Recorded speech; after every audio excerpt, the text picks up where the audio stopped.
ఆయన ఈ భూమి మీద ఎలాంటి బ్రతుకు బతకాలో ఆయనకు అర్థం కాదా.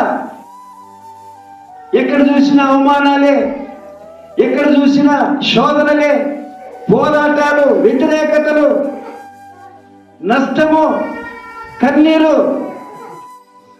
కదా. నా ప్రేమ దేవుని సంగమా, ఇట్లాంటి వారు ఎంతో మంది ఉన్నారు. ప్రజలు ఇట్లాంటి వారు అంటండి బ్రతకలేకపోతూ ఉంటున్నారు. అప్పుడే ఆయన గుర్తు వచ్చేది, నన్ను బ్రతికించేవాడు నా దేవుడే, అందుకే నా దేవుడి దగ్గరకు నేను వెళతా. నేను వెళితే తప్పనిసరిగా ఆయన నన్ను బ్రతికింపజేస్తాడు. మీరు చూస్తే ఇక్కడ ఏముంది, అక్కడ నీతిమంతులను ఆయన ఎన్నడూ కదలనీయుడు. ఎస్, ఆయన బ్రతికింపజేస్తే, ఆయన మనల్ని బ్రతికిస్తే మనం ఎప్పటికీ ఎన్నటికీ అంటే అక్కడ ఎప్పుడు కూడా ఇంకా దానికి అంతము లేదు. నీ పిల్లల పిల్లల పిల్లల తరముల వరకు నీవు కదిలించబడవు.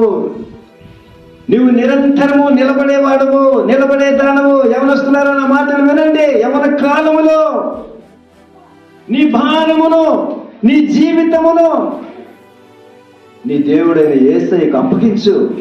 అప్పుడు ఆయన నిన్ను నడిపించేవాడు. ఆయన ఎట్లా నడిపిస్తాడంట, ఎప్పటికి కూడా నువ్వు కదలలేవు, అటు ఇటు లోకంలోకి వెళ్ళలేవు నువ్వు.